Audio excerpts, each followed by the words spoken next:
दोस्तों आज बात करेंगे राहुल गांधी के और नीतीश बाबू के विचारों में एनडीए गठबंधन नेता और एनडीए नेता के विचारों में क्या अंतर है।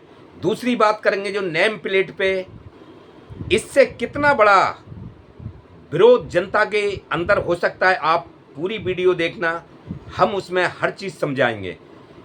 कुछ बात करेंगे कंगना रतौर के बारे में, जो जिस तरह से वो बोलती हैं, कुछ श्वेती, कुछ प्रियंका गांधी, इन विषयों में कुछ बातें करनी है। आप बने रहिए लास्ट तक, आपकी समझ आएगा। और आप देख रहे हैं प्रेम फैमिली चैनल यूट्यूब पे। तो दोस्तों शुरू करते हैं। सबसे पहले शुरू करते हैं राहुल गांधी और नीतीश बाबू से लेते हैं। पहले बिहार चलते हैं। जैसे कि बीजेपी सरकार ने, एनडीए सरकार ने एक बात साफ कर दी है, विशेष राज्य का दर्जा बिहार सरकार को नहीं दिया जाएगा, जिससे कि बीजेपी नीतीश बाबू को और बिहार की जनता को बड़ा सदमे वाली बात है। दोस्तों दूसरी एक बात करेंगे, जैसे कि मोदी साहब का नारा, राहुल पे मैं बाद में चलूंगा। मोदी साहब ने बिहार में जाके जो अपने भाषण में कहा था, जो सपना दिखाया था बिहार की जनता को, कि बिहार की जनता को, बिहार वालों के लिए तिजोरी खजाना खोल दिया जाएगा। 1.25 लाख करोड़ का पैकेज बिहार की जनता को मिलेगा। आज तक तिजोरी खोल के बैठी हुई है, उस भाषण को आज तक सुन रही है वो जनता। 1,000 भी नहीं मिले। दोस्तों अब बात करते हैं विचारधारा के बारे में। जैसे नीतीश बाबू के एनडीए गठबंधन के नेता और इंडिया गठबंधन के नेता, बात करते हैं। नीतीश बाबू ने रेखा पासवान आरजेडी की संसद को भरे संसद में बिहार विधानसभा में भद्दी टिप्पणी से पीड़ित किया। महिला सम्मान पे कीचड़ उछाला, जो कि शर्मसार करने वाली बात है। क्या इस तरह से, वो भी अपने ओहदे पे हैं, आप बड़े ओहदे पे, आपको इस तरह उनका वो नहीं करना चाहिए। तो दोस्तों नीतीश बाबू ने महिला संसद को चिल्लाते हुए ये कहा कि आप महिला हो, आप कुछ नहीं जानती हो, आपको क्या पता है, आप चुप बैठिए। तो दोस्तों ये आप जानिए कि टिप्पणी कितनी गलत है। महिला तो हमारे देश में राष्ट्रपति भी हैं, महिला हमारे देश में इंदिरा गांधी पीएम भी थी। तो नीतीश बाबू के विचार में अब आपको बता रहा हूँ राहुल गांधी से जुड़ते कैसे हैं। राहुल गांधी के विचार देखिए। राहुल गांधी ने जब टिप्पणी की थी, नरेंद्र मोदी, नीलम मोदी, ललित मोदी का नाम चोर नाम से जोड़ा था। उस टाइम सूरत कोर्ट ने 2 साल की सजा सुनाते हुए उनकी सजा रद्द कर दी और कोठी खाली करा दी थी, बंगला खाली करा दिया था। तो स्मृति ईरानी ने भद्दी टिप्पणियों से, भद्दे विचारों से राहुल गांधी का स्वागत करा था। जानी खार मारते हुए, डंक चुबाते हुए, कांटा चुबाते हुए राहुल गांधी को भद्दी टिप्पणियों से, जिसको मैं स्वागत बोल रहा हूं, वो उपहार दिया था। आज स्मृति ईरानी नई संसद हैं, अमेठी से बुरी हार का सामना करना पड़ा, नई कैबिनेट मंत्री हैं, ले उनकी भी कम कोठी खाली भई। लेकिन राहुल गांधी के विचार देखिए कि जब कांग्रेस के नेताओं ने और सोशल मीडिया पे खुशकी लेनी, पुराने अहंकारी जो उनके बयान थे स्मृति ईरानी को जो सुनाने शुरू करे, तो राहुल गांधी बीच में आए। उन्होंने शव को ट्विटर पे आके और बोला कि ये इस तरह किसी भी नेता को, राजनीति अपनी जगह और किसी भी नेता को भद्दी टिप्पणी से जलील ना करें, ये कमजोरी है, ताकत नहीं। सरकार तो आते और जाती रहती है। तो अब मैं किस बात पे चल रहा हूं दोस्तों, जो नीतीश और राहुल को जोड़ रहा था संस्कार से और विचारधारा से, एनडीए गठबंधन और इंडिया गठबंधन, मैं वहीं आ गया घूम के। तो दोस्तों नीतीश बाबू ने उस महिला का, अपने विचारधारा उनकी ऐसी थी, उन्होंने उनका अपमान करा पूरे भरे सदन में।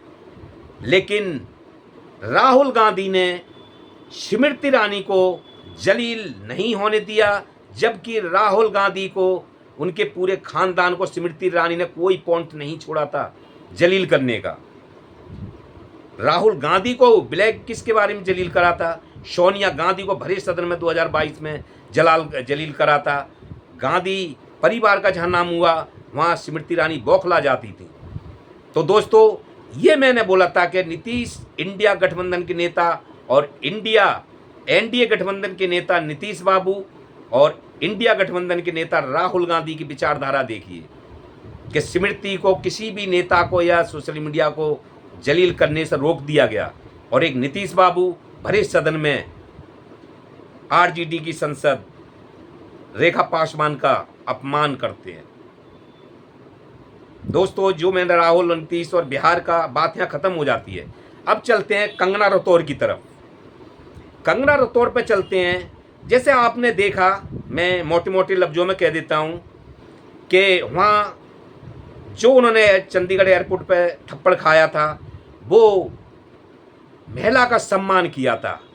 ये भी एनडीए की संसद है, इसलिए उनको वहाँ थप्पड़ पड़ा था। और भी उन्होंने देश के और जनता के हित में भद्दी भद्दी टिप्पणियों का इस्तेमाल करा था। दूसरा, सोच देखिए कि 2014 में हमारा देश आज़ाद हुआ है।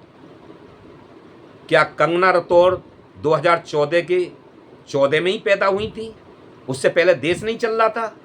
कि 2014 में खास करके देश हमारा आज़ाद हुआ है। कहने का मतलब ये है कि मोदी आए हैं, जब से देश आज़ाद हुआ है 2014 में। तो ये बोलते क्या हैं एनडीए गठबंधन के नेता? अब दोस्तों घूम फिर के हम आते हैं, ये बात यहाँ पे खत्म होती है। अब चलते हैं घर के।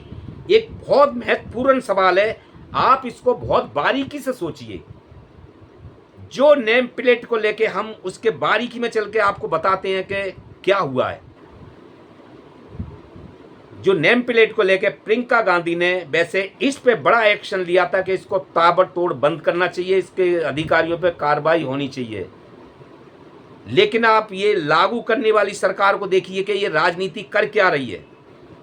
दोस्तों आप सोचिए कि एक मुसलमान अपनी रेडी पे नेम प्लेट लगवाएगा मुसलमानों में, इसी तरह हिंदू लगवाएगा, इसी तरह चमार लिखवाएगा, इसी तरह जाटव लगवाएगा, इसी तरह भंगी लगवाएगा, इसी तरह वाल्मीकि लगवाएगा, इसी तरह दलित समाज, नीच समाज से आते हैं, वो सब अपनी अपनी पड़े प्लेट, यानी धंधा तो वहाँ लोग सभी जगह कर रहे हैं ना।